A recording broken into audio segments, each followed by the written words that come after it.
research is just a word, but quite a big word. And as you will learn throughout the day today, there's lots of different aspects of open research.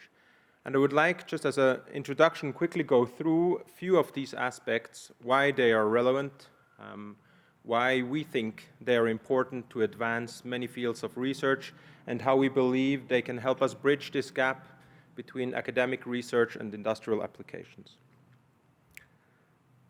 This starts with open access, giving a lot of people access to knowledge.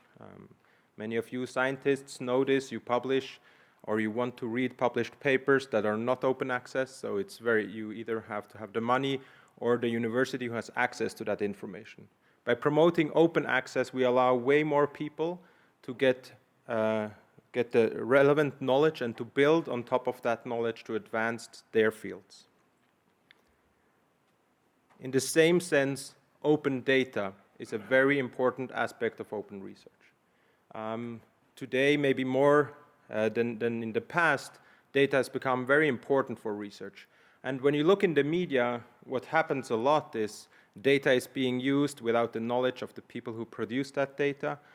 So there's a lot of misuse of available data that is not open data. Open data gives us the possibility to protect the rights and have the correct licensing and to allow people to build in a responsible way on that data. It also helps us to reproduce experiments. I don't know how many of you have read a paper, thought it was very interesting, and then you try to reproduce the results just to realize, well, without the data, there's no chance to prove that this is actually correct. So this is a promotion to also show that the results we obtain are reproducible and correct. The same is for open peer review. The peer review process, there's many different facets of it. Sometimes it can feel unfair. It can be politics involved. It can be unclear why a paper is rejected. Open peer review allows for transparency. It shows why something is not good, what needs to be improved. So this also levels the playing field to making it more accessible for researchers across the world. When we talked about open source, open data, equally important is open source. Open source both when publishing your research to show that anybody can check that it is correct and reproduce your results, but also that people can build on your work, not just building on your ideas, but actually reusing a lot of the hard work that you put in to generate the code, the models can be reused with other people, and this helps accelerating research, and this can benefit whole research areas across the world. Currently, there's this big debate on open source, the dangers of open source. You've seen this with the large language models where there's two parties, like two ones that promote it, think this is the way forward, and other things that this is dangerous. We strongly believe that open source is a way to go forward, but you have to do it in a responsible way. You have to figure out what you put out openly, but you should share the knowledge as much as possible. Open collaboration is also a very important aspect of open research. This means openly showing who is working with whom on what problems. And we from the Flatland Association had made this experience in the past, that when publicly showing what you are working on with what people, from that actually new collaborations will emerge or can emerge, new ideas will come forth, and people who were not aware that you were working on something will suddenly join. So this can really be fruitful to grow your community and your collaborations. Open problem. This sounds quite funny, I always feel, an open problem, but that is, first of all, it's hard work, but to open up the problem you're working on in a meaningful way, and we will hear this throughout the day, how this can benefit your own research or your domain. If you open up your problem, you put it out for the world to access in a simple and meaningful way. This will inspire for new ideas and new research collaborations. Open domain. At least in the past, I feel this is getting much better in research now. In the past, research was often in their domain bubble. You go to these conferences from your domain, you exchange with researchers from your domain, and sometimes when you go and visit the other conference, you realize they are working on the same thing. They have different names for the exact same thing we are doing, but there's not a lot of interchange in between these domains. So when you open up and try to welcome other domains of research into your research area or to work on your research problems, that can lead to very unintended or novel ideas. And I hope we will see some of that today as well. At least we made the experience with the Flatland Association where two domains combined and actually novel results came out of that were unexpected. Open community is a lot of work to maintain an open community, a community that thrives around an open source question, an open source problem that really tries to solve the same thing. And this can be done in many ways. I think today with the internet and the easy way to communicate around the world, these communities usually live only in the internet, but they can also be local communities. And that's kind of about welcoming anybody who is interested to contribute to that research into the community, whether it be academic researchers, hobbyists who just like to do that in their spare time, sitting at their computer, maybe solving problems, or even welcoming commercial companies which might have different interests than you, but can also contribute in your community.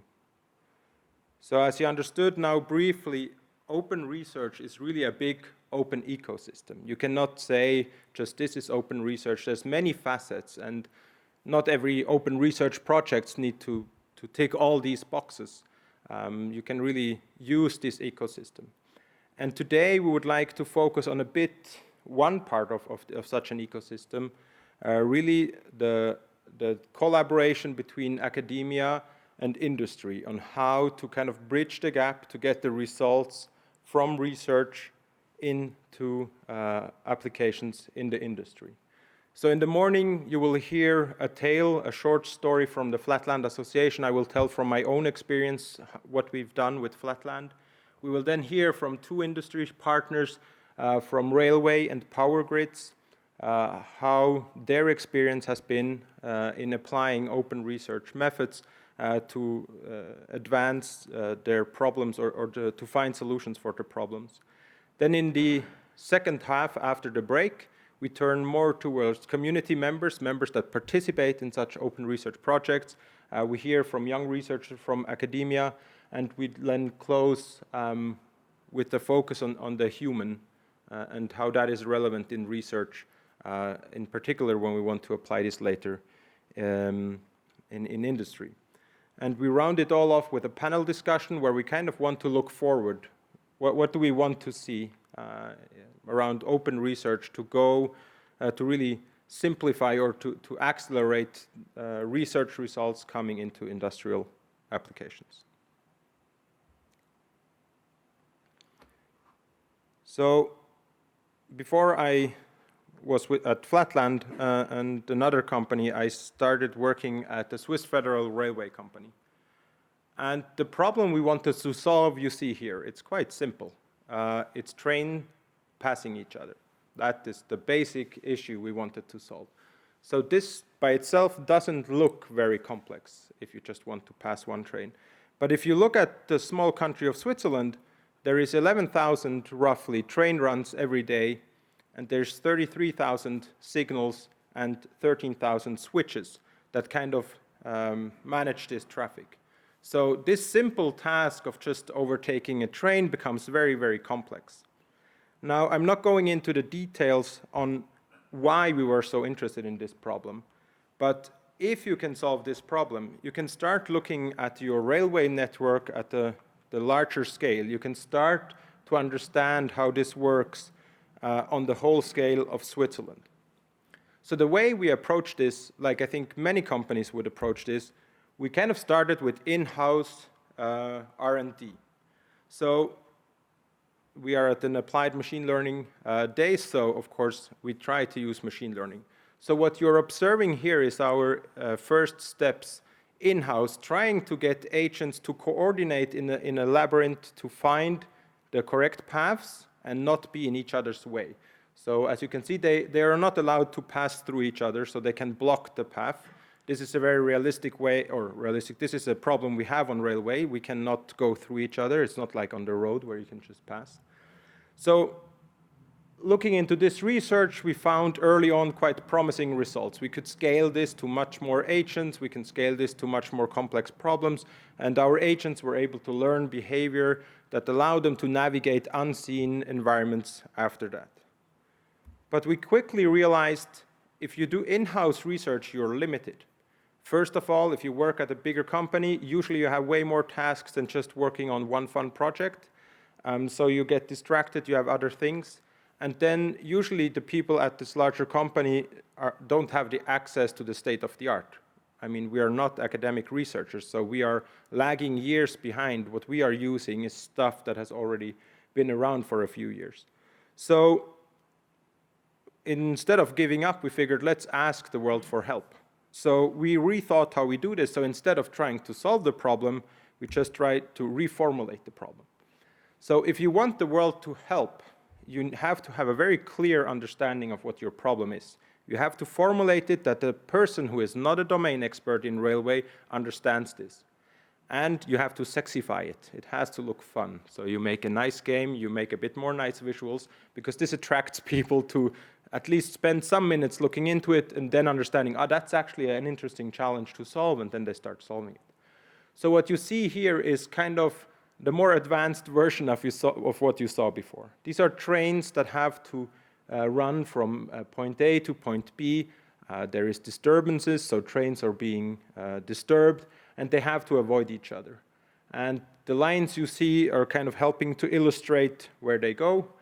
And so these are problems that you then need to solve for any given infrastructure. So the next step after formulating the problem is somehow get this problem out in the wild. You have to get people to get interested in and start working on it. So what we did is we started with Flatland challenges. These are a brief overview of 3 of the challenges that we have done. And at the bottom, you can also see how many views and how many teams participated. And the rocket is the number of submissions that we received on those challenges. So we were quite surprised. There was just code flowing in. And there is incentives for people to take part. This can be monetary incentives. These were also incentives to publish together on open access papers. And this was also incentives to let people participate at conferences. So for example, we got people to travel to AMLD. So we had people from other countries around the world that got the chance to travel here to AMLD, and we also organized a visit in Switzerland. So it was very fun to see how people get motivated on this. And in these challenges, of course, you have a leaderboard, so people start competing and they try to beat each other. And this is also where you learn all the bugs that you have. You also learn that your baselines are crap. You put them on, it takes another person 5 minutes to beat them. And you kind of realize there's a lot of smart people out there. And that was lots of fun. So from those challenges, a lot of knowledge was generated. There's more than 40 papers published on or around Flatland, both from academia or from individuals. There is novel approaches, methods we had not thought of on how to solve this problem. We got research results both from operations research and machine learning and deep learning researchers. So we have different fields participating. But when you look at this image, you see one issue. It's just scattered everywhere. There was no focus. So what we lacked was a way to build on each other's results and go forward. This was just single results around, very interesting by themselves. But what we were lacking was kind of some boundary, some common goal that we would all in this open research community work on. So we realized we have to move on beyond just having these separate challenges to some form of open research community who can, over the long run, work on such a problem. So then we founded the Flatland Association. And when we founded the Flatland Association, we took the time to really think about what is the problem we're solving. So we were coming from railway, but we realized the problem we were looking at is actually a problem that a lot of other domains have as well. So we formulated in this maybe very brief and a bit complex sentence. So it's resilient, real-time, resource allocation under uncertainty. So any problem that fits in here is of interest to the community to solve. So for a simpler put, basically any complex system that has real-time operations, so this can be logistics, mobility, air travel, will have problems like that. They have limited resources, they have real-time events, uncertainty happening that they have to react to, and they need resilient systems. So the Flatland Association focusing around this problem formulation, and because we had started in the industry and had a lot of experience with academia, we said we actually want to combine these two worlds. So in the Flatland Association, we have a distinct academia board or a research board and an industry board. And they both contribute with their insights and requirements to the problem formulation. So the industry will tell the association what they need to be able to apply these results in their specific domains. And on the research side, there come requirements on the Flatland problem formulation, what is necessary to do academic research and publication on this formulation. And on top of that, the Flatland or the full community, the open community lives. They solve this problem. This community are individuals. This community or have industry partners. There's research organizations that kind of live or work around this problem and contribute in their way. So the Flatland Association is really trying to take from the results from research and help through connecting people. This can be connecting through the online presence that we have, the Slack space that we have where people can chat, the weekly calls that we have where we exchange ideas. This can go to funding opportunities. The Flatland Association is actively looking for funding opportunities in Europe and around the world to try to fund individual researcher or fund universities that help. We provide code in form of an environment and a place where you can benchmark your own solutions and test them and get an evaluation of how good your solutions are doing. And then we're trying to spread this information, organizing tracks like here, where we talk about topics like open research in general. And by that, we're hoping to really accelerate the way how this amazing research results that come forth every year can actually be applied for the benefit of all of us or the benefit of different companies, us mostly focusing on the public sector. So what did we learn on this, this journey so far that has taken since 2017? One is to focus on the problem is really good. To try to really formulate what your problem is, because as soon as you can do that, you can give that problem to other people to solve. So we went from trying to solve it ourselves to spending most of our time just thinking about what our problem actually is instead of thinking about the solutions. As an open research community or open research is a lot of work. It doesn't go by itself. You have to put a lot of energy and effort in coordinating people and keeping the motivation up, organizing workshops, getting funding. But what it also does, it really accelerates your research. You saw it briefly on the number of submissions. I have been surprised by the results and the improvement of the results we have seen over the last few years. This was unimaginable for me. So this has been a really fun or great to experience firsthand how quickly it can evolve. And then I would say it's a lot of fun. Here again, I meet the community every year at the AMLD from around the world. We meet from time to time at different places, getting to know a lot of great people around the world from different domains and backgrounds. So just for the fun of it, I can really recommend this to anyone. So this was my brief introduction into open research and how we did this as Flatland. I'm happy to take a few questions now if you like, before we can then go on to our industry partners who will talk about their experiences in this.